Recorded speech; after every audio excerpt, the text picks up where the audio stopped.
ever wanted was to touch eternity for an instant.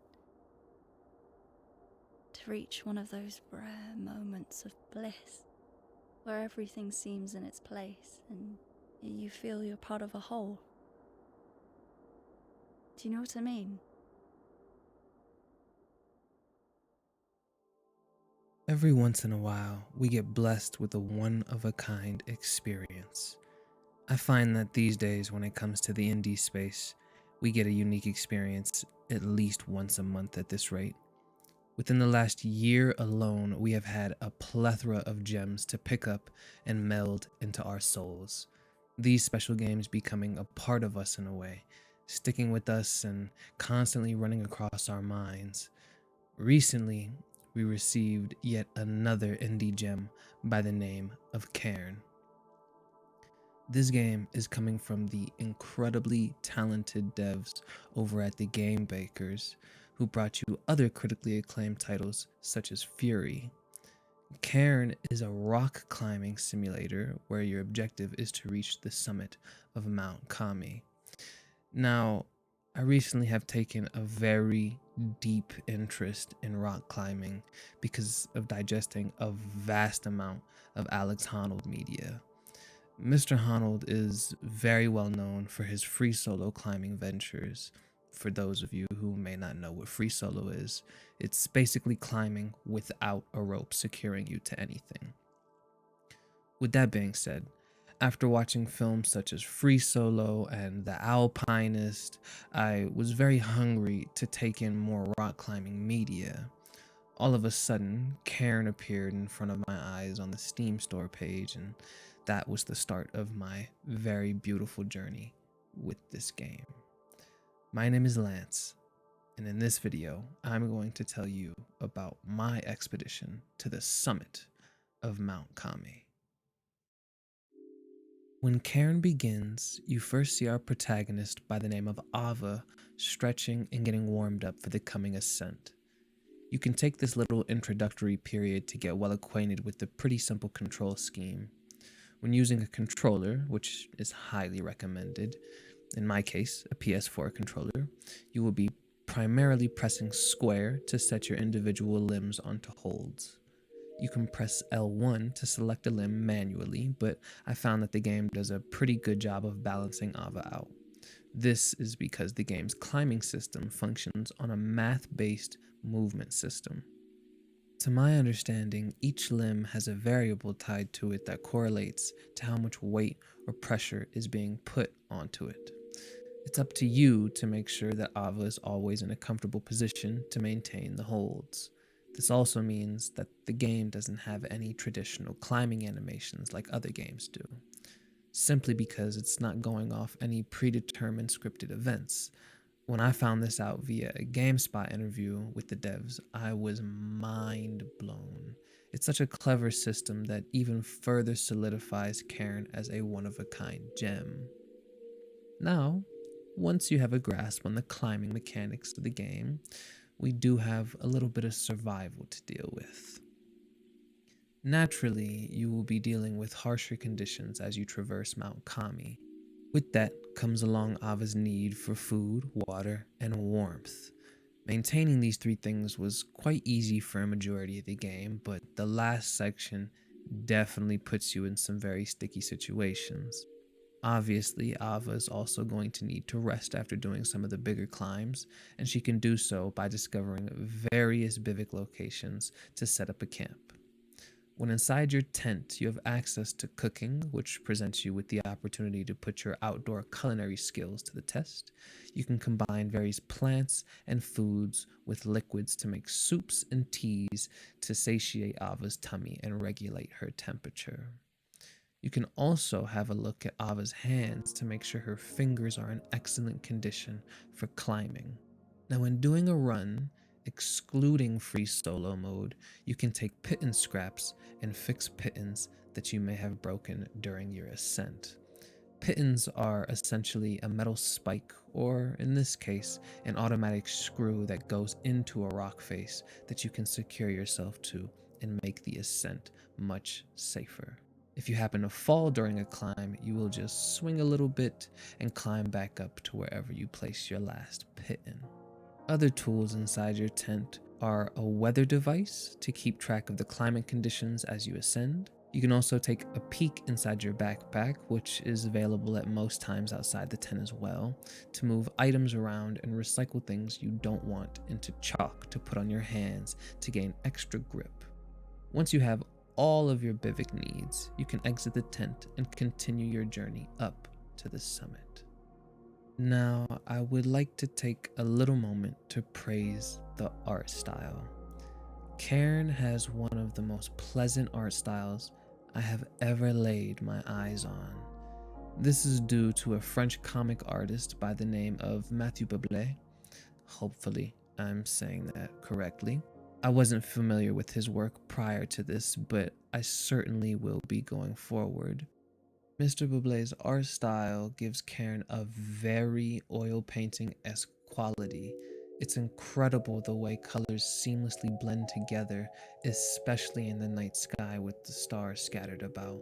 The visuals convey a very solemn, peaceful, serene energy, one that I think really gets the feeling of what it's like being in nature on a mountainside, disconnected from society. The load screen artwork is also some of the most stunning work I have come across in a while. A lot of these pieces deserve to be hanging in a prestigious gallery somewhere. The carefully crafted sound design just brings the whole package together, with the wind constantly brushing past your ears, hearing Ava's steady or sometimes frantic breathing, her hands gliding from one hold to the next. It creates a very immersive, very focused experience for the player. I would say that due to the art and sound, Cairn pushes the player to be far more present while playing. This isn't something you just do with some second monitor dopamine going. It requires your full attention. Not only does it require it, but I think it deserves it.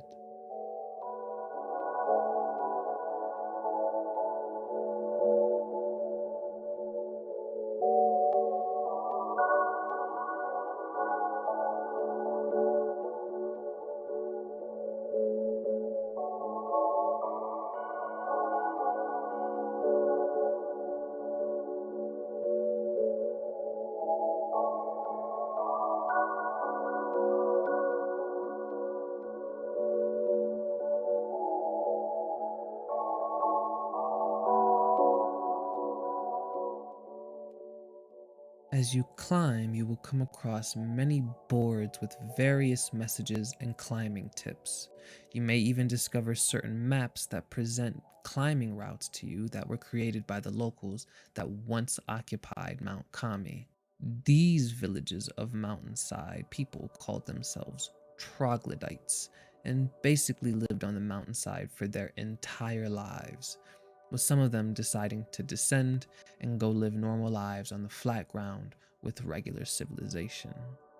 You will discover many of their sacred sites and homes while ascending alongside, even seeing tents and backpacks, and unfortunately, even dead bodies left behind by climbers that had made the attempt but never made it to the summit. Sometimes finding letters written to loved ones right alongside where they took their last breath.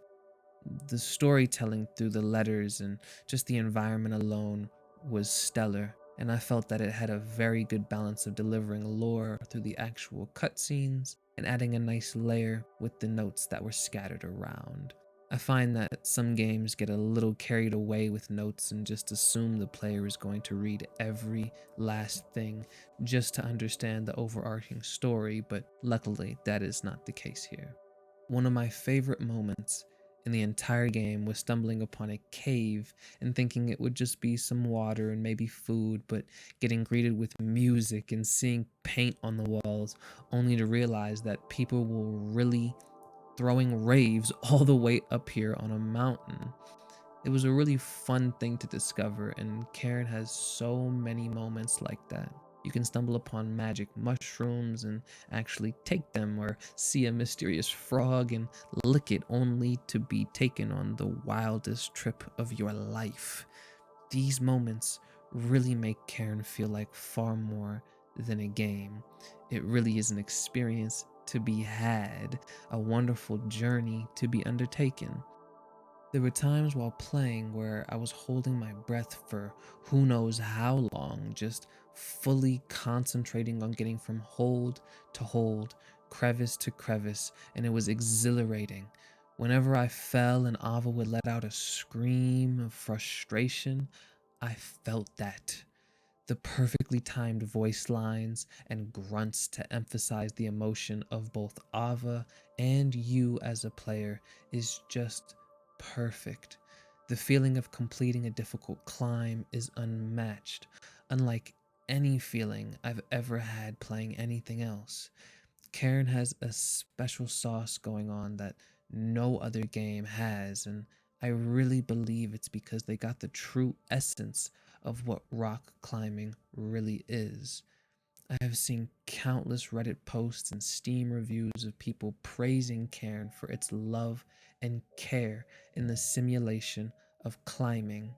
It has impacted me so deeply to the point where I am now looking at rock climbing slash bouldering gyms in my area and planning to go and put the time in to truly learn. Future Lance here.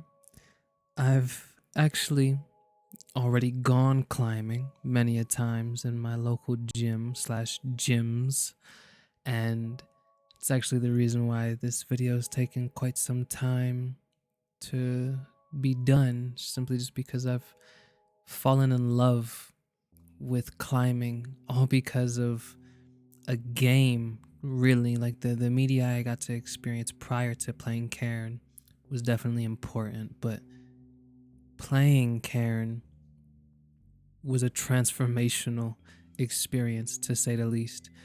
I have now been certified to belay for my partner, and we can do top ropes on the walls by ourselves.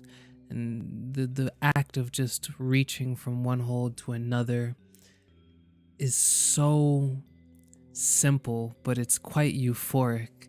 It really presents a different type of freedom that I never thought was possible.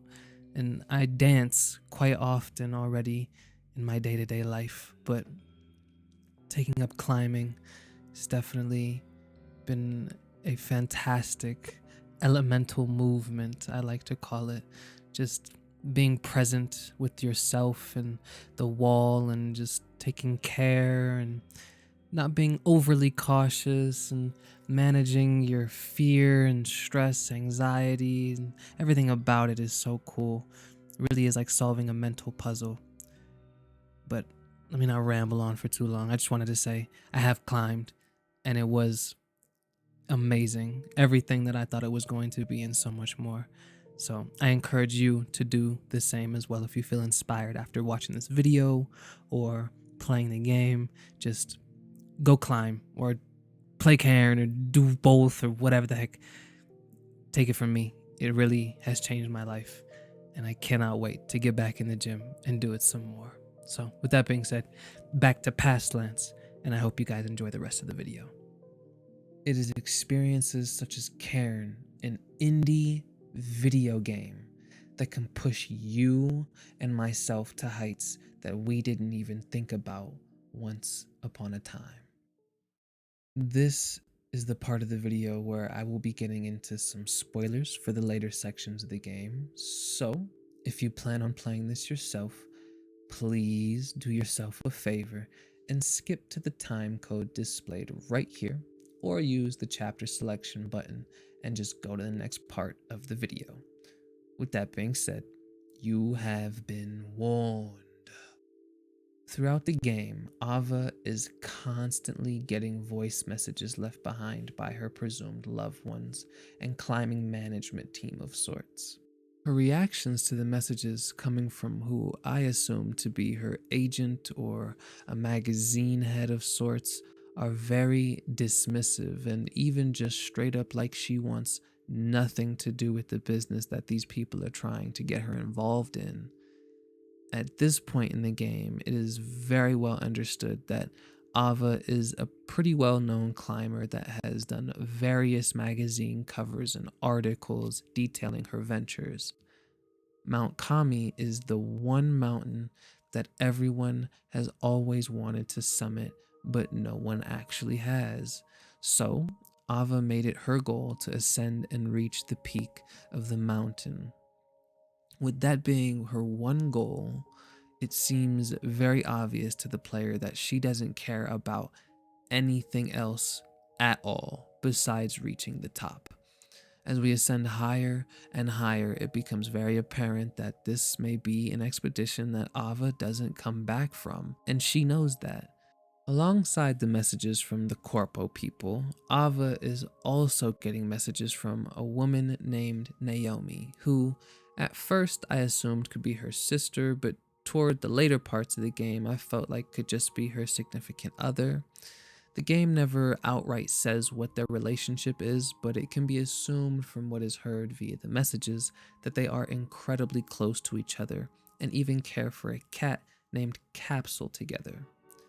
Throughout the whole game, Naomi leaves messages asking Ava why she decided to do this climb and saying things like, "I wish you had just stayed down here with us." It is later revealed in another message that their cat Capsule had to be put down, and Naomi really wished that they could have gone through that together, but instead she faced it alone, and now she's even more upset with Ava's choice to make this ascent. All of these messages left by Naomi seem to take a toll on the mental state of Ava at many points in the game, and they tend to throw her off a bit or just show her as feeling a bit saddened, but then quickly realigned back into her focus of making it to the top of Kami. Overall, every voice message that is left behind seems to just be a hindrance to Ava. It's as if she chose the mountain because she truly just wants to be left alone or feels that she is better off alone for a majority of her time. She seems to really love the isolation and solitude of being out on the mountain. And this is shaken up when the game introduces another climber by the name of Marco. Marco just shows up while you're ascending and kind of lightly startles Ava because she assumes she would be the only person making the ascent. Marco is the exact opposite of Ava. He seems like he is just happy to be there, and the summit isn't necessarily what he's there for. With this being the case, throughout the course of the game, Marco serves as a counter to Ava's focus of reaching the summit. At a certain point in the game, Marco says he doesn't want to reach the top anymore, but Ava pretty much says that he has to because he's already come this far. But Marco's already made it very clear that he doesn't think that this journey is safe anymore, and he would rather just take his time down climbing. Eventually, another character is introduced at the very end of the game named Damas. Damas has been all the way up on Mount Kami for years, but has never reached the summit because of how treacherous the conditions are. He has seen countless people try to go up, but they all meet their untimely demise due to an avalanche or just falling onto an icicle. He has spent his years up there warning people not to make the final ascent. He gathers the lost climbers' belongings and makes a shrine of sorts in their honor. Marco meets Damas first, and it's assumed that they had a conversation of sorts, because right before making the final ascent, the game presents you with an option to go down with Marco when he asks you. If you choose this option, Ava simply just goes back down the mountain and the credits roll. If you so choose to make the ascent, Marco goes down on his own, saying that he will wait for Ava to come down and they can make the rest of the trip together. To me, at this moment, I thought it was a cool option, but it's very apparent that most players would never choose to go down. Ava has made it quite clear at this point that no matter what the cost, she is getting to the summit. By this point in the game, I believe that Ava has displayed that she completely rejects society. She no longer wants to participate in the game of media. She simply just wants to climb and enjoy a quiet life. The final ascent is absolutely brutal, with you having to undertake the journey with debris falling and constant avalanches sliding right over Ava's head. After a certain point, pittons are no longer available to you, so you're basically just free soloing. This section of the game is an adrenaline rush. I've never been so locked in playing anything in my entire life. I felt as if Ava's life and mine were tied to one another. If she slipped off that mountain and died, so would I. Not really, of course, but, well, you get it. Another option is also presented to you when your climb bot kinda dies due to the freezing temperature. You can either cut the rope connecting you two together or keep climbing with the bot kinda weighing you down. At this point, I couldn't leave the little guy behind, so I chose to keep him connected on the line. After all that work to reach the summit, Ava finally arrives. She hugs her climbot, cuddling it in her cold arms, and takes her final steps. Once reaching the top, she lets out a primal scream of victory and collapses to her knees. The stars hang overhead as she lets out all of her emotions, finally achieving her goal. She lets out her last breath there on the tip of Mount Kami and becomes part of a whole.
I think the ending is brilliant, and I did see it coming about halfway through, but even then, I was still very satisfied with the conclusion. The one thing that I think the game is trying to convey is that it isn't about the end. As always, the journey is the greatest part of life. Taking in memorable experiences, whether you do that by yourself or with others, is up to you. I saw many people quite unhappy with the ending, and I can understand why, but I just think that they kind of missed the whole point of the game and what it means to truly be a mountaineer. Regardless, Cairn's story isn't the strongest, but I do think that there is a lot to ponder while on your ascent. Whether you're thinking about the game and its themes, or doing your own deep introspection, well, that's up to you. Cairn is a game I will never forget. As soon as I finished my first run, I immediately went back and began a free solo run, which I made about 75% of the way through and then fell into the abyss. Oddly enough, when that happened, I felt kind of relieved because that means I have to start over from the very beginning and I get to play even more. That's when I knew something special was really going on here. The game's movement is really addicting, and once you get a feel for it, going to other games just makes you miss playing Cairn. If you enjoyed the recent phenomenon that was the indie game Peak, I highly recommend that you give Cairn a shot. Really, if you're into hiking or any outdoors activities in the slightest bit, you should give it a go. I also briefly wanted to mention a film just because I think that they are quite similar. The film being The Alpinist. It is a documentary about a young man named Marc Andre Leclerc. I really hope I'm saying his last name correctly. Forgive me. I really don't want to say much beyond that because I want you to go in as I did and experience that incredible young man's story. I think anyone that is interested in climbing should see that film, but be warned because it does get quite heavy after a certain point. But again, it is very well worth it. It's very safe to say that I am now becoming a climbing fanatic, and I can't wait to finally get my hands on a wall and start practicing. I could certainly say that all of the other media that I digested played a large role, but not quite like Cairn did. So, to the game bakers, thank you so much for making such an incredible piece of art. I really look forward to playing more Cairn. As I understand it, we will be getting a sandbox mode of sorts, or just more content in general, so that's really exciting. With all that being said, I have just one question for you. What is your summit? Here we are yet again, at the end. Now, I didn't intend on taking so long between uploads this time, but I did move all the way over here to Colorado from Las Vegas, and that took some time. I'm pretty much settled in at this point, and I'm ready to get back to creating some videos. I absolutely had to do Cairn first because this game came out at the perfect time for me, with my recent interest in rock climbing becoming so strong. I'm not quite sure what the next video is going to be yet, but I really do love talking about indie games, so I'm thinking it will be another indie game or just talking about indies as a whole. We'll see about that. I hope you guys have been doing very well in my absence. I plan to do a little bit of streaming whenever I get the chance, so be sure to follow my Twitch channel linked below. And if you enjoyed this video, make sure to like and subscribe. Now, I'm gonna get back to redeeming my free solo run on Cairn. I hope you guys have a great rest of your day, night, or whatever the heck time it may be. And I'll catch you later. Peace, peace.